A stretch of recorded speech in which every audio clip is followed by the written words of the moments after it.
It is, for me, a surprise. I had lost hope. I thought that the brainwashing that the media, television in particular, and the radio and the newspapers, that the brainwashing that they engage in, and they have been very successful in it for so long, I had lost hope for the American people. I felt that the American people were the most brainwashed on the face of the earth. And lo and behold, something just happened. That it was as plain as daylight that the media in the United States, the establishment in the United States, television, radio, newspapers, government agencies, were all demonizing one candidate, doing every single thing they could possibly do to make him look bad, so that public opinion would turn against him.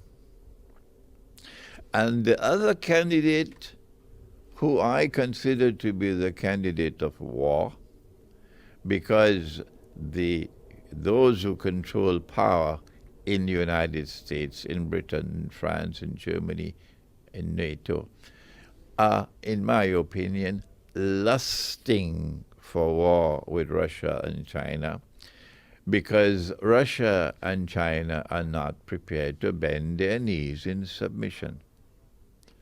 And these people have an arrogance unprecedented in history that they want to rule the whole world. Everybody must bend down, bow down, and submit to them. But Russia says no. The Russian knee will not bend to you. And China says no. The knee of China will not bend to you. And the other candidate was the one who was in harmony with this and supporting war on Russia, war on China, which would have been nuclear war. You don't need a PhD to know that. The world has never experienced nuclear war. No. The results of the elections in the United States indicate that a large number of people in the United States are still capable of thinking. And this is wonderful news. And they rejected the brainwashing from the media, and this is wonderful news.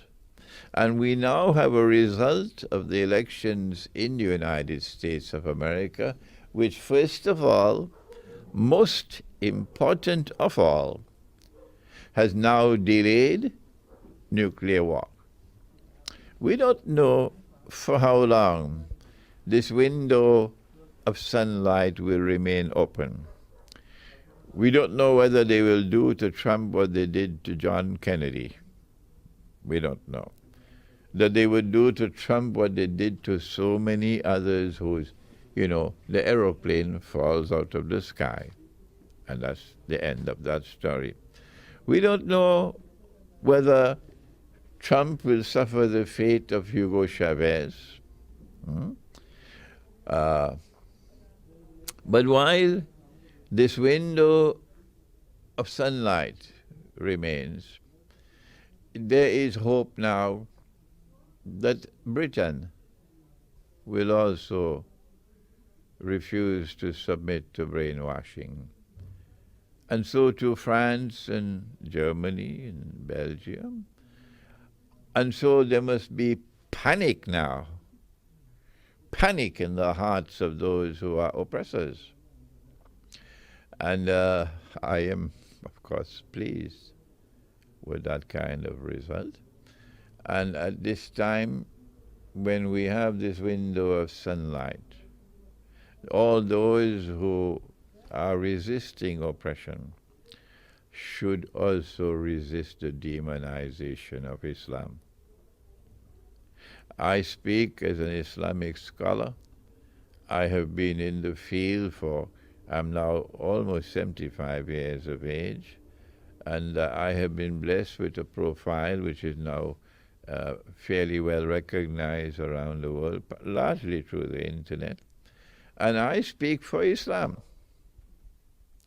to say that we are a religion like Christianity, like Judaism, authentic Christianity, authentic Judaism. We have zero tolerance for oppression. Unfortunately, they have installed governments all over the world of Islam who are in their pockets, the pockets of the oppressors, but not the people.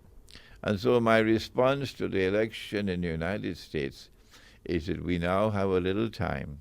Let's use this little time. We don't know how long it'll last.